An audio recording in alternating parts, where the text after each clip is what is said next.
Wow. Hinog. Yan pa isa.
Nga tag kanang atis na ako'y hinog nga nakuha.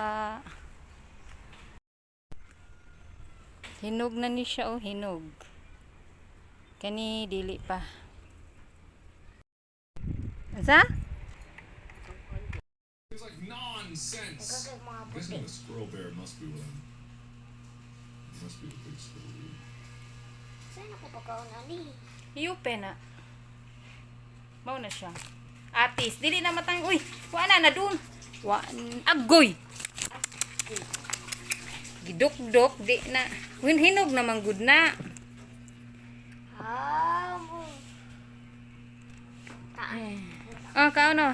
So, inakog milk. Tilaw, oh. Mo ni siya ang atis. Lang. Tilaw, oh. Ay, sa ikuandong ha. Ayaw sa iyon. Kay mo tilaw pa si Sky. Tanaw na ko yung reaction. Sige, tilawi. Mo ni siya ang atis. Ano sa English aning atis, Ner?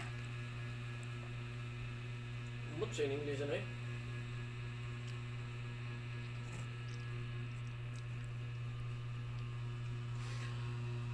Lami? Tamis? Mo sa chakak slow. Ay, sa GN. Mura siya. Aslong. Mura siya asum-aslum. Daghan pa inig vitamin C. Ang atis. So, na pagagamay na mo, wala may vitamins. Mauni ang mong gikaon. Lami man. Lami? Okay? Daghan na siya vitamins. Nalan siya yung mga puti-puti. Puti naman akong kikaon. Diba ka na ba ang murag puti-puti ba o? Kana o. Makausa din ang puti-puti. Wala ra. Ay lang na kauna. Ang kana lang sud ang kauna. Ikaw kuya. Tirawi kuya. Atis kuya. Ah. Di ka? Okay? Okay. Oh. Yang ano dili naman ka? Napakoy buhaton. Dili ka na ka? Nausan. Bata. Ano ko nag-plastic. Oh. Nya inganaw pagkuan di ay. Tangag plastic. Yes, para sa ako.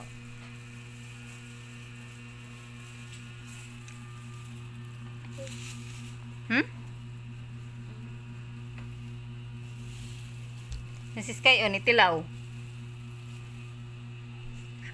Pero nag-plastic lang. Pila ko magkaon. Yan naman. Di ka? Di mangaon. I see squirrels for miles. Oh, there. Yeah. They did not want me to have fun. There we go. I see squirrels for miles. Oh, there you are. Mine. There you go. Oh, there they do. All right, rear me a big squirrel. Oh. Hey! Oh, God! Oh, God! Oh, God! Wow, I need help. Goodness gracious. Why did he explode? Okay, I need to get a big one. Listen, be sure to cut this down into a nice bite-sized chunk. There's a lot of unnecessaries, unless I'm hilarious, and then leave it in, of course. But not this, don't leave this in. But if you do, don't leave this in. Now, am I being serious about that, or is that another multi-layered joke that I'm going for? Because if you leave it in, it embarrasses me. And people are like, oh, there's some behind-the-scenes stuff going on. He's trying to self-edit as he's doing it. What a ridiculousness, unless it's impressive. And even though there's a squirrel bear that's trying to barrel down my throat... Alexia, what do you do? What do you do in this moment? What do you do in this predicament? Don't make the wrong choice! Oh, boy. Ah! Anyway, so what do I do if that happens? Do I just run as quickly as possible? Oh, good. More squirrel things. Squirrels break down their food with a structure called gastric mill, which is located in their stomach. That one sounds like it might be more true, but I still don't believe it. Because why should I? Why should I believe that? What is this? There's something in the woods here that we didn't expect. I keep finding tracks, and I hear it at night, moving through the foliage and scratching on the concrete. And in the morning, there are squirrels outside the door, with their limbs all pulled off and their heads twisted around. Dozens of them, requesting call for instructions on how to proceed. Come back tomorrow. Oh, crap! I've been missing reports. Oh, that's why it's important to come all the way over here. Well, I didn't know that. God, I hope that isn't pertinent for some kind of a true ending. That'd be embarrassing. All right, blast me. Feel free. Maybe this could. Ooh, this could.